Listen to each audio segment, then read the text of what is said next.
There is a taste in here that you cannot find in other vegetables.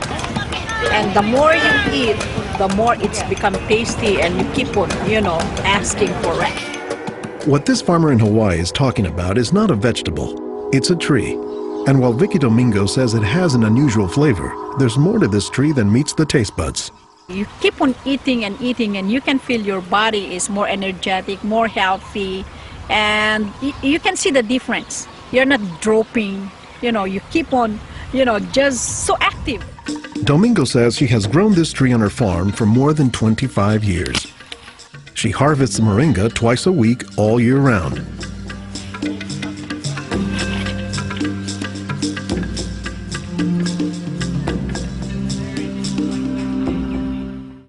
Domingo says there are many nutritional and medicinal uses for moringa. All parts of the tree are usable, from the roots to the stem, to the leaves, to the flowers, and to the pod. The roots, you can use that as a tea. And then the trunk, you can scrape it, squeeze it, get the juice, put in your cut skin, and your skin will heal. Dr. Will McClatchy is an ethnobotanist at the University of Hawaii. He studies the ways that humans interact with plants. Moringa is one of these trees that is a multi-purpose plant that fulfills such a high percentage of kind of basic needs that when people get used to using it, they really can't see what it's like to live without it. And many cultures don't. Today, moringa is used as a remedy and, in essence, a multivitamin in many of the world's warmest regions. Moringa is used widely in Africa and South Asia, and it's been introduced into South America and Central America, where it's also being used. So, this is not just a plant of a single community. This is a plant that really does do extraordinarily well in some of the most difficult areas, in areas that are very hot, areas that are very dry, areas where other things are very difficult to cultivate. I don't think they're actually the most attractive tree. They're more a tree that you look at and you sort of love the way you love a scruffy friend or a scruffy dog, because the branches sort of splay here and there, and they get burdened down with huge quantities of fruits on them. And that's actually what makes the tree so remarkable, is that it's such a generous tree. And that's because people have found multiple uses for so much of the tree, including its seeds. They're full of oil. You press the seeds, and then this wonderful aromatic oil comes oozing out, which you can use for cooking, you can use for cosmetics or lubrication or whatever. And the cake, the press cake, the stuff that's left over after pressing the seed, that is what's used for water purification. Water purification, Olson says, is especially useful in developing countries where clean water is hard to come by. But the benefits don't stop there. Some of the things I think are most exciting about moringa is, for example, the high vitamin content. There's a lot of vitamin A in the leaves. And worldwide, that's a problem. A lot of people have problems in development of their eyes because they don't have enough vitamin A. Moringa's vitamin A content, and its content of vitamins in general, has caught the attention of scientists around the world. So I started to read about moringa, and I was absolutely amazed about the richness in nutrients, in many antioxidant compounds, in vitamins. Dr. Monica Marcoux is a pharmacologist who has studied many plants. She has done extensive research on moringa and says it has significant nutritional potency. This subject is one of the topics of her recently published book, Miracle Tree. To me, it was just a natural pathway from my scientific background and my love for trees to writing this exciting book on one of the most exciting and extraordinary trees of our world. Marcoux spends much of her time looking at trees and plants, both as a pharmacologist and as an artist. While Marcoux, the nature photographer, is grabbing shots of plants, Marcoux, the pharmacologist, says she has a bigger concern. We are having an epidemic of cancer and cardiovascular diseases and many other chronic diseases. It's because we basically do not eat what we are supposed to eat. Most of the plants are famous for a particular type of nutrient, like for instance the orange or the lemon is famous for a high content of vitamin C. The spinach, for instance, on the other hand, is famous for its iron content. Moringa is very unusual because this single plant contains a wide variety of nutrients, but also in quite very high amounts. Marcoux says this concentration of nutrients combined with low calories and low sodium content makes moringa an ideal energy food or supplement that can help offset the typically unhealthy Western diet.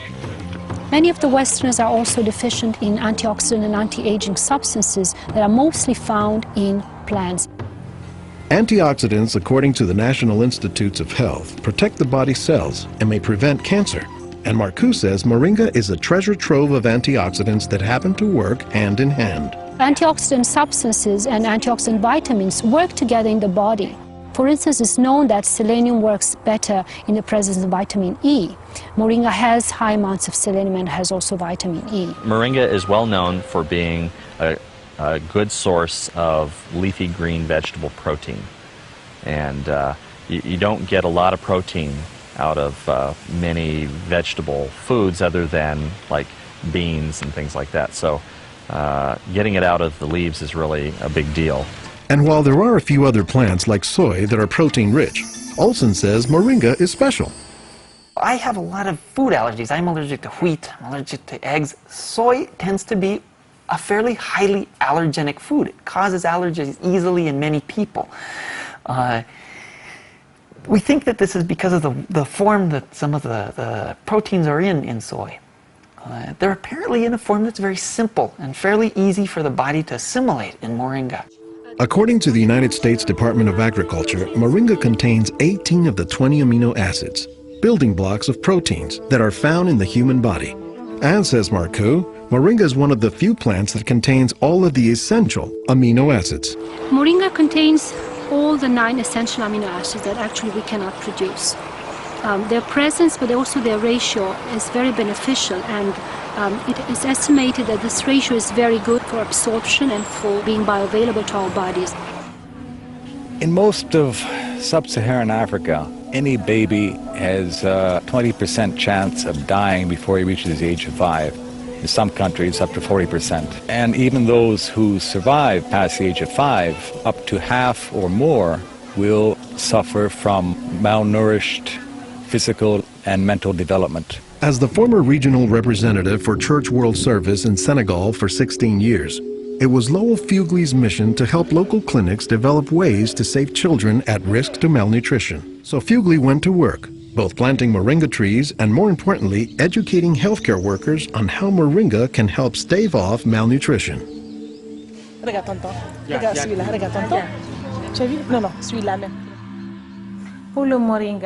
I was trained in 1998, and right away we saw the virtues of using moringa because of its very high nutritional value.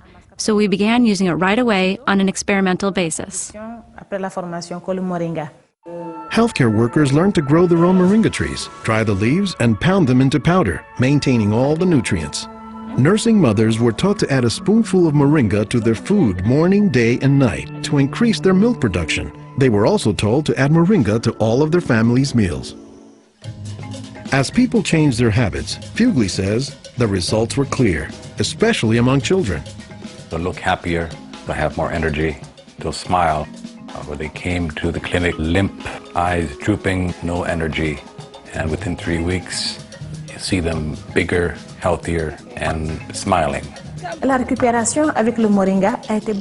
We observed that it was much more effective than the classic system we had been using, which was based on imported and costly products, such as milk powder, sugar, and vegetable oil.